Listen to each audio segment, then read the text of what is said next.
It pleased Darius to set over the kingdom 120 satraps to be throughout the whole kingdom, and over them 3 high officials, of whom Daniel was one, to whom these satraps should give account, so that the king might suffer no loss.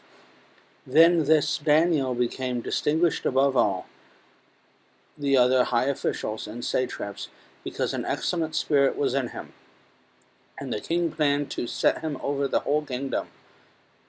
Then the high officials and the satraps sought to find a ground for complaint against Daniel with regard to the kingdom, but they could find no ground for complaint or any fault, because he was faithful, and no error or fault was found in him.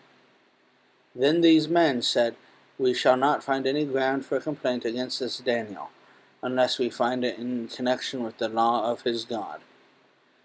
Then these high officials and satraps came by agreement to the king, and said to him, "O King Darius, live forever.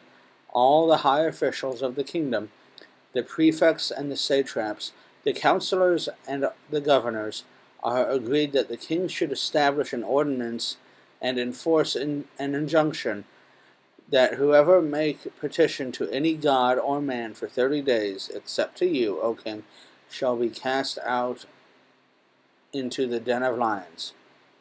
Now, O king, establish the injunction and sign the document, so that it cannot be changed, according to the law of the Medes and the Persians, which cannot be revoked."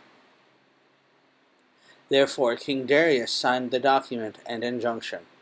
When Daniel knew that the document had been signed, he went to his house, where he had windows in his upper chamber open toward Jerusalem. He got down on his knees 3 times a day and prayed, and gave thanks before his God, as he had done previously. Then these men came by agreement and found Daniel making petition and plea before his God. Then they came near and said before the king concerning the injunction, "O king, did you not sign an injunction that anyone who makes petition to any god or man within 30 days except to you, O king, shall be cast into the den of lions?" The king answered and said, "The thing stands fast according to the law of the Medes and the Persians, which cannot be revoked." Then they answered and said before the king, "Daniel, who is one of the exiles from Judah, pays no attention to you, O king, or to the injunction you have signed, but makes his petition 3 times a day." Then the king, when he heard these words, was much distressed, and set his mind to deliver Daniel, and he labored till the sun went down to rescue him.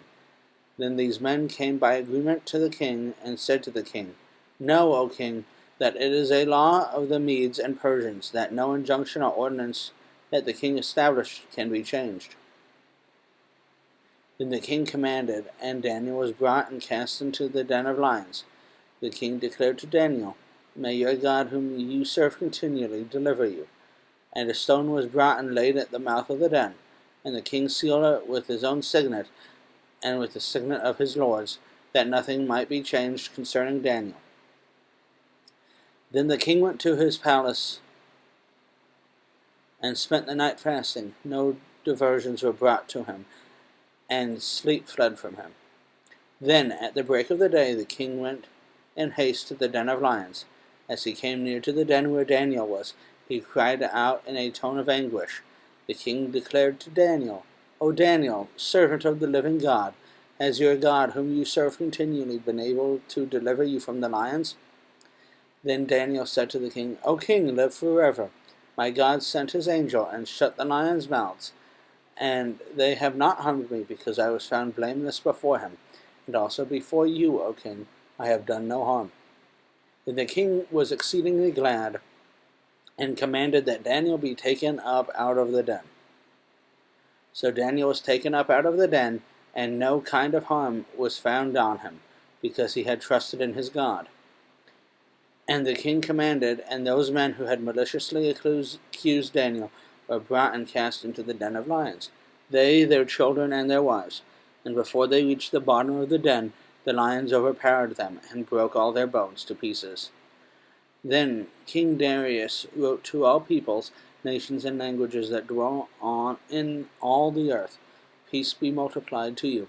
I make a decree that in all my royal dominion people are to tremble and fear before the God of Daniel. For he is the living God, enduring forever. His kingdom shall never be destroyed, and his dominion shall be to the end. He delivers and rescues. He works signs and wonders in heaven and on earth.